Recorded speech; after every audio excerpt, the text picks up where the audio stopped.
So I came across your profile with the David Ruggles. I wish I knew about the David Ruggles Prize. I'm too old. I know it's for individuals that are 35 years or younger. But I go there every year just to see the deadline because I do like to post it in the group in case someone, is interested or they may know someone. And then I like to also look at like the past winners. Um, Hmm. and so I was kind of looking at the past winners and I was like, wow, this is really incredible. I don't know if, these some of these winners are on Facebook, but I just had the idea to reach out and I really wanted to kind of in the group kind of start profiling other Black book collectors because Oh, I started this group when I started the group on Facebook. There was not, I was looking for a group of, individuals who collected Black books. I didn't find anything, which is why I created the group. And so the David Ruggles Prize seems like really unique and, obviously a good thing that this actually, rewards young people who are collecting books. And so I saw your profile. It's another young man, the one who won first place, Jordan Ross. I actually reached out to him too. He ended up joining the group. Maybe he'll be open to an interview in the future as well. But I reached out to you and I'm like, I didn't know if you would respond back or even be interested. So, I really thank you for, responding and doing this interview. But could you just kind of give us an introduction of who you are, how you came to be a collector of Black books? And also, if you can kind of explain your mission and what you do with the People's Porch and the importance of your work. first of all, thank you for even reaching out because I always be wanting to do people even read that stuff? Because when you're interested in stuff, that don't mean that like other people are interested in the thing that you're interested in. Right. Um, so I'm Nubia Lateefa from Kentucky. I'm a Black memory worker, and my work is in pretty much like preserving and collecting and stewarding Black materials. And how I got started being a collector. So I would like to say I've been collecting my whole life, but very not consciously, not calling myself a collector.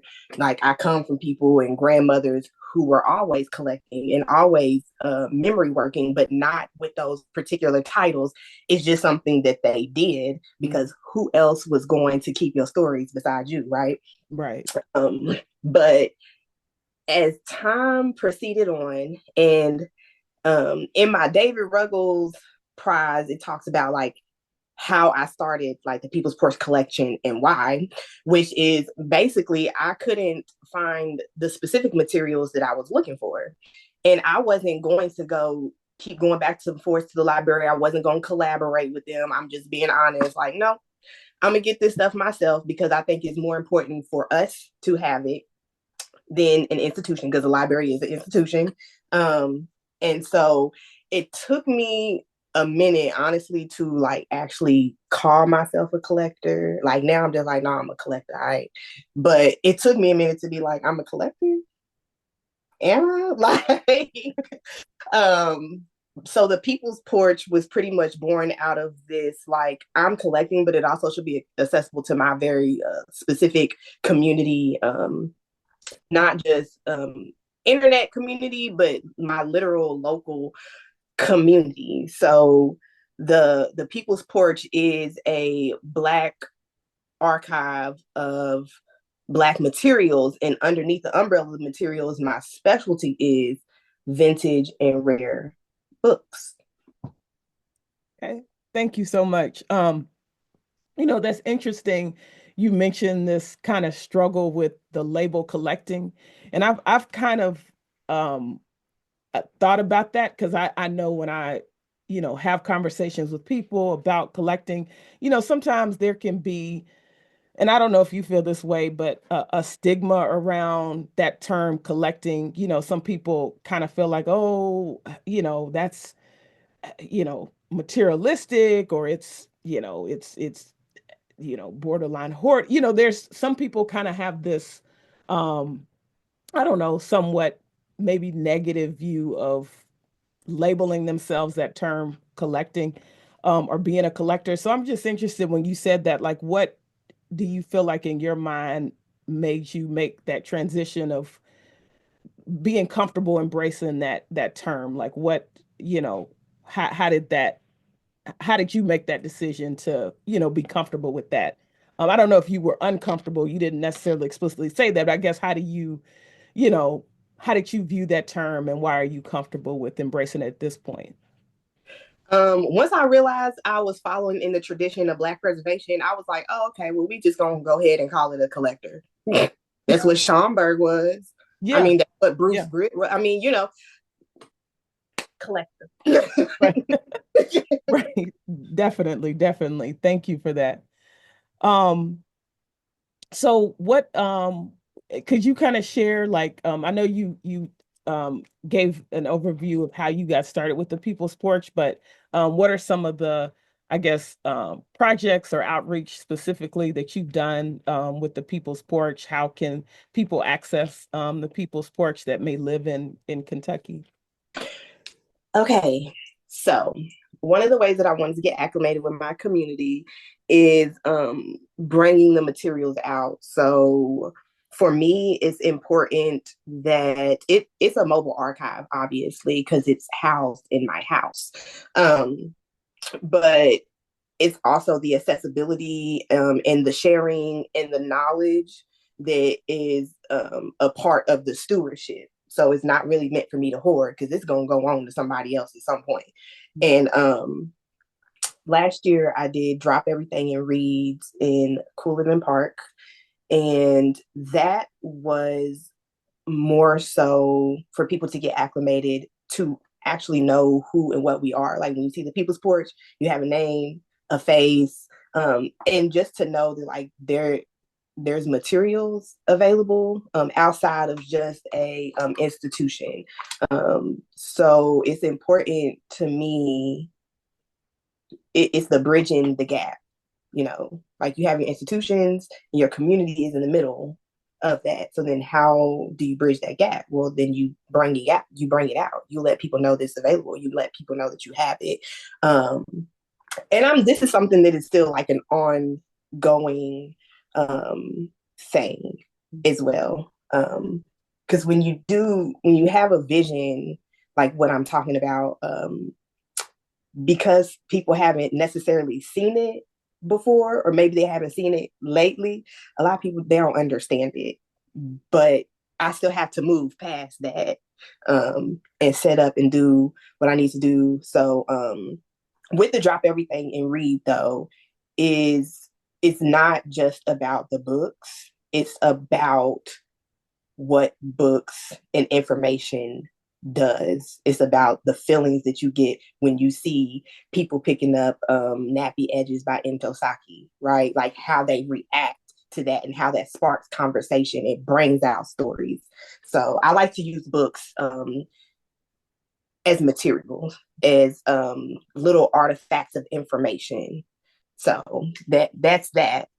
And people in my community, my only Instagram page, my only social media period is Instagram at the People's Porch Collection. So people can contact me there, or if you just know me, you can just reach out to me as well. Okay. Great. Thank you so much. I'll probably come back to some more questions on the People's Porch, but I do want to kind of get into your particular collection and your journey. First of all, we talked about the David Ruggles Prize. How did you learn about the David Ruggles Prize? And, it may seem pretty self-explanatory, but what, you know, made you decide to want to apply? It's actually not self-explanatory because I wasn't looking for it. I didn't even know what it was. Um, so I won last year. So that year before, 2023, like late summer, I was doing some research on like 20th century Black collectors. But then I got to 19th century David Ruggles. And so that prize came up and I thought it was fake. because it was just a little bit like I was like that seemed kind of too easy, but I started researching the people on there, and then it leads you to other places where they're doing prizes for people who have collections. And so once I was settled on the fact that it's not fake, I was like, oh, I'm gonna apply and I'm gonna win this, and then that was just it. Okay. Excellent. Um, are there some, I know this is maybe a hard question. I know it's a hard question. People ask me this because, you feel like your books are like your children, but are there particular, books or a book or author that, you would say is, your most prized or valued in your collection, or that something that you found that, you feel like was a really lucky find, or, something that a particular thing that you're, proud of, not that you're not proud of everything in there, but is there just something in your collection that you would like to lift up or talk about, or something that, has a really strong connection with you in your book collection? That is a hard question, but I will tell you, this is it's blurred. Hold on, I'm gonna take the blur off. I'm gonna figure it out.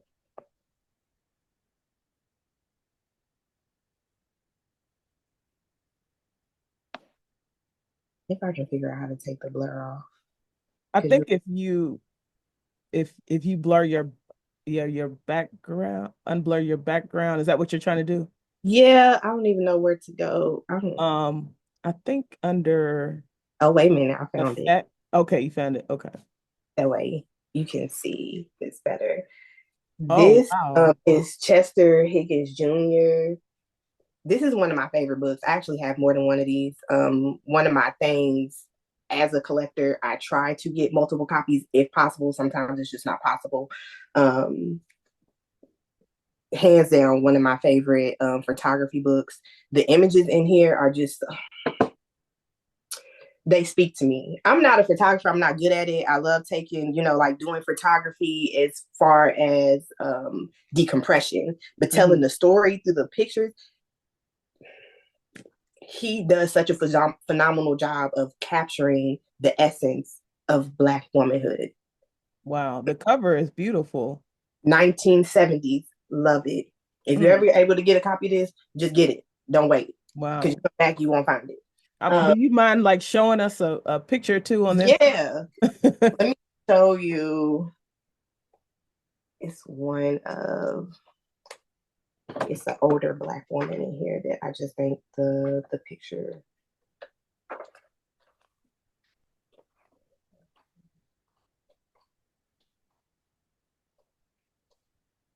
Oh, this is my favorite picture in here.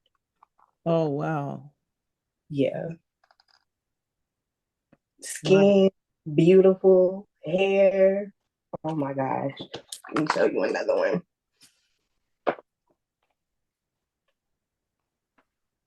This one, because this reminds me of my mama, to be honest.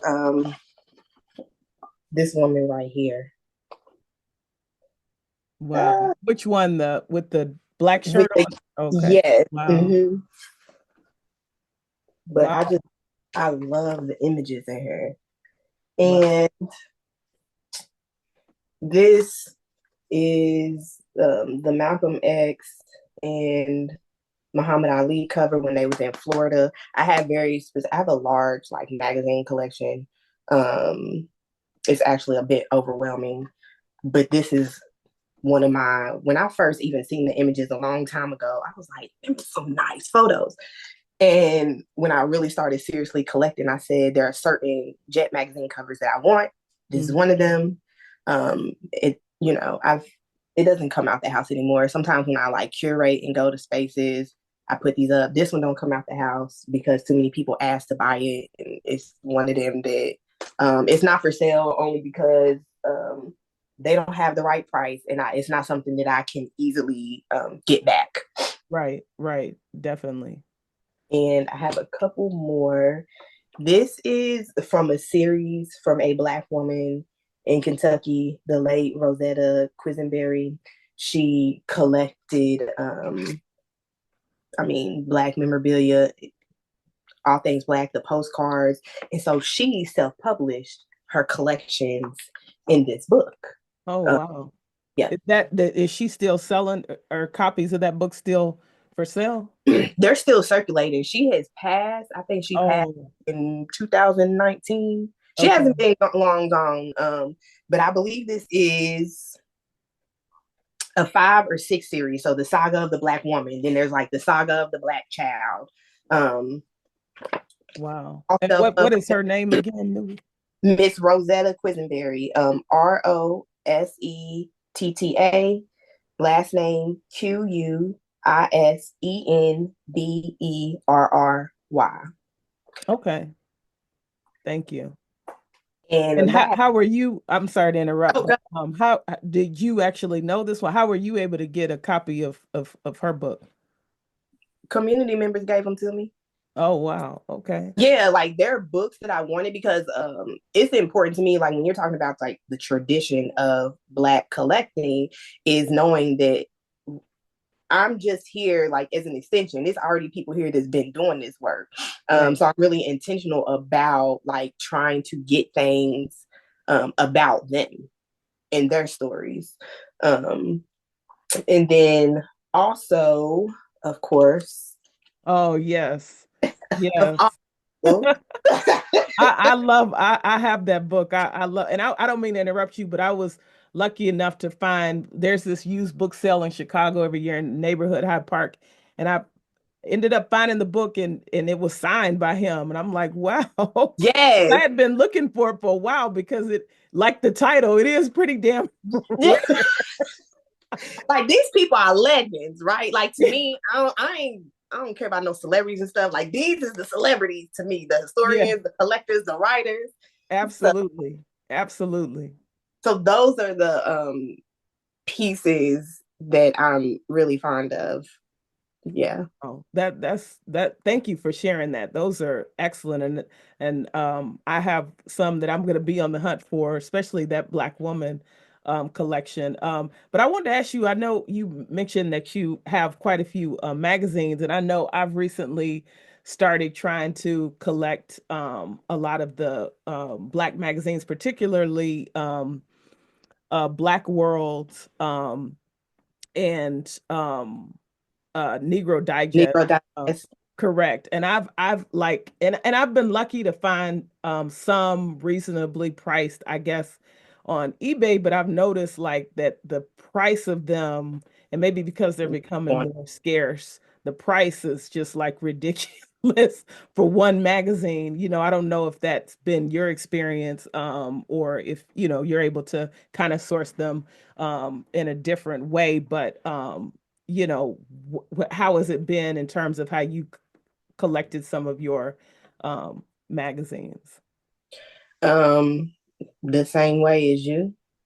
Um, sometimes you get lucky. So I do have when people, I will say, when people in your community start knowing like the things that you do, like people will naturally like start coming to you with stuff. So I have like Black scholars and tan and hues and stuff like that that community members gave me. But then I also have things that I sourced from other collectors, whether it be on eBay or like very specific people, like they have stuff. It's very exploitative is one of the things that actually irritates me because, like, let's just be honest, y'all are not interested in all that Black stuff. You're not interested in it, but once you realize like it's harder for Black people to obtain, Hmm. you can turn around and exploit us for our own materials, which is exactly why I'm trying to get them back, which is exactly Right. why you trying to get them back. um yeah, it's ridiculous. And I think the longer, especially I would say when that Black Lives Matter hit in, was that 2020 COVID, Right. Right. I really think stuff even became even more exploitative, because if you was collecting before then, even unconsciously, that stuff didn't cost that much. People was Right. dang near giving it away. Right. And Right. now it's like, um like you said, for one magazine, I always be like, where'd you get that from? Who'd you steal that from? Because I know it's not yours. It's not in your collection. So where did you get that from? Right, right. And it's, you know, amazing when you mentioned tan and hue. Those have been, I've been trying to look for them, but the prices are just so astronomical for um tan and hue. And so that's, excellent that you have been able to, find copies of those books. Um, we kind of already talked about how you acquire a lot of your books. You mentioned, that the community has, knows about your work and has given you a lot of books. I've never been to Kentucky. And so and not that you're just so, gathering a lot of your stuff from Kentucky, but are there particular places aside from kind of community members that you like to go to kind of find, some of your materials, or that you've had, luck with finding things, whether that's locally based or just, in general? Yeah. So I do the normal rounds and sometimes going to the peddlers mall, the friends of the library sales, the half price books. There is actually I just found James Baldwin book in a dollar pile. It was a vintage paperback of another country. Okay. And that was at a locally owned bookstore. Because I'm a picker, I will take the time to go. I mean, I'll look through stuff if I feel like it's worth my time. Um, and I will tell you, I'm not getting ready to find great. You know how people, you said you in Chicago? Right, right. People would be in Chicago and people be in New York, like, yeah, I was in the thrift store and I found a black, I've seen people be like, I found a black world. Never. That's not gonna happen here. That I mean it's not like Yeah. so if I find certain stuff because I'm very particular about what I'm looking for, I'm not looking for all black books. Mhm.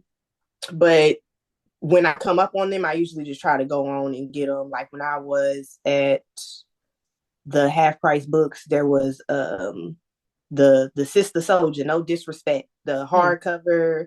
I don't like library edition, so it was the hardcover. Everything was intact, and it was sitting up in a place like displayed, but it was in the wrong place because Mhm. it wasn't in the right section. I just went on and took it down. Like I knew you was waiting on me. So but that's rare to just come across those specific titles in books here. And there is another book. It's a photo book and it's a 3-part series. And I can't think of the name of it right now. When I do, I'll send you an email. Okay. Um, um, and it was an exhibit. It was some type of exhibit, and I was in the photography section of half price books and I seen it. Then I Hmm. walked around. I was like, I really don't want to pay that. And so I went up to the register and he marked it another 50% off because he was like, oh, this has been in the store too long. Oh, okay. Wow. Yeah. So then it became a real steal, Right, you right, know. right, right. Wow. Um, so you've already told us kind of what your particular focus and authors that you seek for your collection. Are there things that you are there is there anything in particular that you're, on the hunt for now, or that you things that you kind of, are particular about trying to seek out? I know, you said where you're located, there's not necessarily, you're not necessarily seeing the Negro Digest or Black, wherever.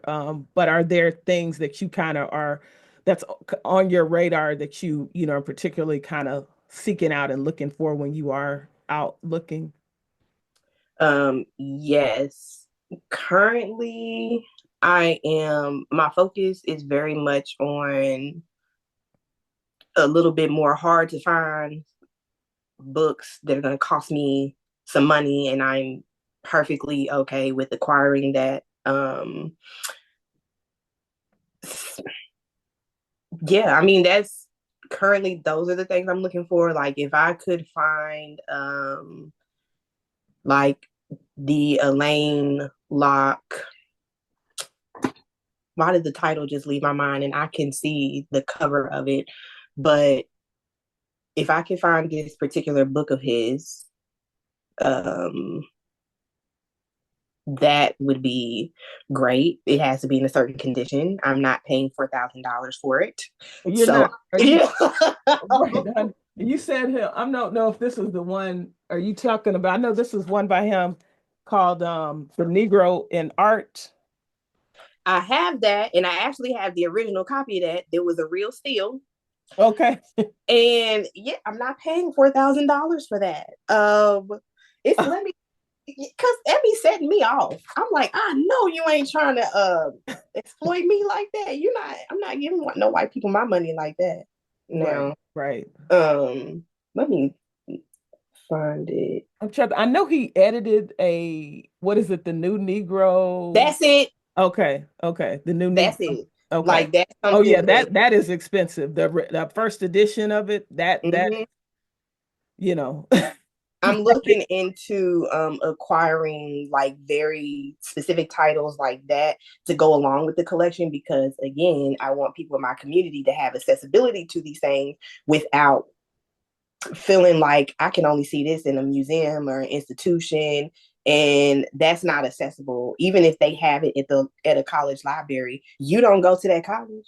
Right, I mean, right, that right. only works when you work there and when you attend school there. But in like outside of that, that doesn't go beyond that. So I'm working on those things so we have them accessible for us as a reference and a guide.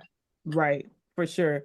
And it I know one of the things at first, like there's a library here in Chicago, the Carter G. Woodson Library, but they have supposedly they have the largest collection of black books in the Midwest, the Vivian G. Hirsch collection. Um, Okay. and so, but it seems like 75% of the books you can't even check out. You you have to look at them there in the library. And I know I was looking for the longest, and some of the people in the group were talking about it. You may have it as well. It's a book that was edited um by oh goodness, why is his name felling me, by Paul Coates and two other people. It's about the conference that they had at Howard in the 90s, and it's about black bibliophiles. I uh, absolutely got it. okay, great. I know I that book is very hard to find. I ended up finding a copy eventually, but I had at first checked it out. Well, that was one of the books I tried to check it out, but that was one of the books that was like, under lock and key, I guess. And it's like the ones that you kind of want, a lot of these institute. And I guess because these books are rare, I guess maybe institutions are trying to, not have them lost or people steal them. So, you can only really use them in the library. So that's another thing, to your point about institutions, is that there's still barriers with that because a lot of these materials that we're talking about, you can't even check out. You have to, look at the material right there in that particular library. Um, so I guess my next question, how many books are in your collection? And listen, If you don't have an exact number, because I don't have an exact number either. When people ask me, I kind of have to eyeball, give a rough estimate. But it's it's definitely in the 2000-ish region and it's very overwhelming which I just be like okay. Like I always get to like log in 600 books and then I'll be like enough. right, the same here. Enough, It this is it a is lot. very overwhelming You're like and very tedious. You know. mm-hmm. Very very tedious. And also I want to circle back to your point about that specific book, the Black Bibliophiles and the conference book. That took me a minute to find too at a price that I was willing to pay because I went and looked the other day because I always, I just be meddling. Mhm. I seen a couple of them available for like 3K. I said, for who? Like, who's selling that? I want to know. On Um, Amazon, because someone else, I was in a group, we were talking about that, and someone pulled it up on Amazon, and it's like that price you just said. It was like 3,000 for that, for that book. yeah, and like we had said, it's one of the things of being cognizant is something that if we found it, say maybe 6 years ago, you might have only paid $100 for it. Right. That's why I usually like go back and see prices because even with that Malcolm X Jet magazine cover, I ain't paying number $40 for that. Okay. Wow. But now if I was, which is why I said I'm not selling that, you would have to give me a decent amount of money because if I was to go get it now, it's gonna at least cost me 1,000. Mm-hmm. Are you nuts? Right. Which I'm not using that. It generally, my community specifically isn't my crowd of who I would be selling to as a like seller as well. I'm like, I'm not using that to sell to y'all. But if I was to, I can't just give something like that away, Mm-hmm. you know? Right. Definitely. Definitely. And I know I'm sure you've experienced this too, but I've lucked up, I would say too, like on eBay and have been surprised. I had been looking for um this Who's Who in Color America. I've been looking for a Nice. while, but the prices were just like not what I was willing to pay. And there was one because they did like 1927 was the first year, and then the last year was 1950. So there was one guy was selling a 1950s version for like $100, but it had like 17 pages were cut out of it. So I'm No, like, I'm interested in the book, but if it's, defaced like that, I don't. So anyway, I ended up finding this one 1927 version, and I only paid $100 for this. not bad. This was this was an earlier version, and they have, some of the other ones, and if I can find them at a good price, I will. But this book was because they had a regular. I don't know if you're familiar with the history of the Who's books, but the Who's Who in Colored America was, basically a response because we weren't in the other Who's Who that they Mm-hmm. were making that, so then, like a bunch of other things, we had to come up with our own. And so, of course, it has the directory. I don't know if you can see, but it's also interspersed with photographs of, Black people in 1927, men and women. And Um, the book is in great condition too. it is. I was really surprised, that it was in such a good condition. Um, so so I know from time to time, I've been surprised by sometimes what I can find, on eBay and things like that. Um, so do you have and you may have kind of mentioned this, and I'm sorry if this may be redundant, but do you have a vision or a goal for your collection? If so, what is that, vision or goal? Or if not even for your collection, it could even be what you're doing with People's Porch. Kind of what is your, vision or goal or, as you are looking to the future? Yeah, for the People's Porch, the vision, because I mean that's the how the collection is housed under. It's definitely just again following in that tradition of Black preservation and collecting. I'm a huge fan of Dr. Margaret Burroughs. I talk about her all the time, and so to me, I am looking into something where you know how we housed our stuff in our homes because first of all, where else was we gonna house it? And Right. then the cost of it and the keep was something that wasn't funded or affordable for us. So it be in our house. And so those are the things that I'm looking forward to because I do want a small space, whether it be in my house or somewhere else that I can lease out that my community can come and explore more and sit down and have more time to be with the books. It's the transition from people seeing you as a vendor, even though like I very much understand like I am not really a vendor, but sometimes that's how you have to go about it to get acclimated with other people. But it's transitioning into some type of a space and not, yes, it's mobile, but I want it situated in spaces, even if it's an exhibit for you to spend time with and explore. I want people to know, like, we have these materials here. You are Black from Kentucky. You don't need to go to other places to experience yourself and your culture. That doesn't make sense. So instead of complaining, I'm going to create my own thing, which is what I've been doing. So Yeah. And that's really I think that's, awesome.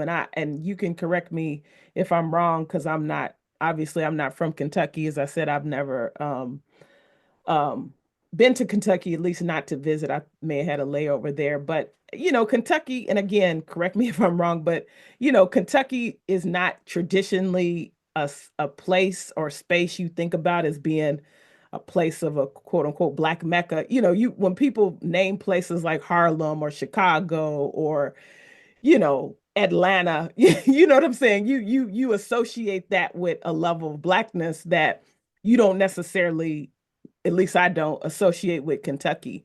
So and again, correct me if I'm wrong in that assessment. And so I think to me, it seems like your work is even all the more important.